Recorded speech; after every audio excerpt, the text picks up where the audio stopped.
Hello again, this is Lucas, otherwise known as Ukasab, and today I'm going to be having a look at Diamine Espresso ink. This is the 150th anniversary ink, one of them in the series, and it's espresso. It's a nice kind of rich coffee brown colour, and I'm reviewing it because it's another ink that I highly recommend for sketching. So this ink's made in the UK. I think it's 40 millilitres the bottles, and they're really good. It comes in this little kind of cardboard box, nice kind of graphic art on the outside. One of the interesting things about this ink is it comes in a triangular bottle. I thought I'd mention before I start my review properly that I'm going to be starting uploading my swatches onto a website called inkswatch.com, which was made by a few YouTubers, and they've allowed me to start posting my ink swatches there with links to the videos, so you can see the inks and then click on the link and it takes you to my review of the video. Obviously my reviews are more art based, but there you go.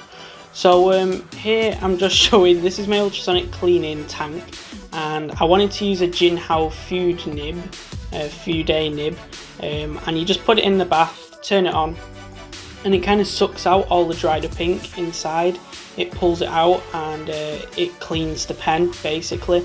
I was having a lot of trouble cleaning this out. I'll probably clean it out maybe did 5 runs through the cleaner and then probably a good 30 washed out. Here's a pen. It's just a cheap Jinhao one, but it's one of my favourite pens for sketching, and I really highly recommend it for doing that kind of thing.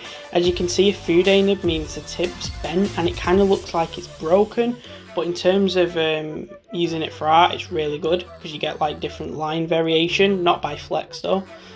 So I inked it up with the Diamine Espresso, and I started to think about, what I'm going to draw, what I'm going to write. So first off, I tested the ink. So I used a little pipette, squeezed down to a bit of Clairefontaine, and just used a knife to kind of score it about and test it. I'm stopping using this ink swatch method from now on. I'm just going to be doing it a different way, but that method's pretty good. And you can see the ink here.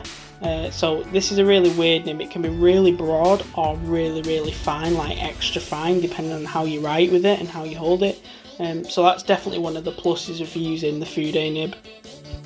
So yeah, pretty much I'd made the sample at this point. I tested out the ink, I inked up my pen, and I was ready to do some writing testing. So unbelievably, this Jinhao, which was probably about £5 I think, is one of the smoothest pens I have when you're holding it at the correct angle. If you're not holding it, it's quite scratchy, but if you're holding it at the right angle, it's beautiful to work with. You can see the amount of variation that you get in there. So for doing like little thumbnails and stuff like that, sketching, it's really useful having a nib like that, and with this ink it's great. So you can see I'm kind of on the tip of the nib here doing the sketching, and what I'm doing when I'm doing sketches like this is I find some Pinterest boards I like, some reference, I pull them up, and then I use them as a basis, and then basically I'll start adding on extra things just off the top of my head. Then I'll pull up a water brush, I'll just do a quick little shadow pass. You can see I'm just doing it real time here, just showing you kind of the process. It normally takes me about 3 minutes to do a sketch like this, and I'll do a bunch of them as warm up before I start my proper university work. I'll kind of add in a little bit of a blush background and then start on the next one. I just pulled the camera in a bit closer so you can see me adding in some final details, but yeah, that's pretty much it. They're really rough, just quick 2-minute sketch, and then 30 seconds pass with a water brush. This is real time. You can see the kind of speed I'm going. I'm just flicking it in.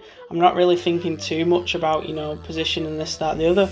But for sketching, this ink is fantastic. It's got a lovely kind of shading effect. It's dead dark when you write with it, but when you use the water, you get this really nice, light, kind of rich tone. And yeah, I'm just literally, all I'm doing here, going on Pinterest boards, just doing some quick studies basically to warm up kind of my vision, kind of, studying skills, just warming up. And yeah, you can see some of the finished sketches there. I did quite a few sketches with this ink. I did a good probably 6 or 7 sketches with it, and my conclusion is it's a great ink for sketching. So this was some early stuff that I did early on in the year when I got my Pilot Custom, sketching some fishes. We've got a little Wendigo kind of character design. I think it was another one that I kind of saw on Pinterest. And again, urban sketching technique, really good for doing it. You just pull it up on your screen, sit down, sketch it in 10 minutes, do a quick pass with a water brush, and there you go. So that's pretty much the end of the video. This ink is another one that I highly recommend for drawing with. As you can see, just the water brush and the gin howl, that is all it's the Fude nib with Diamine Espresso ink, and it is great for sketching. It breaks down nice and easy with the water and it looks great. These, you very much see like the coffee tone in this kind of sketch here.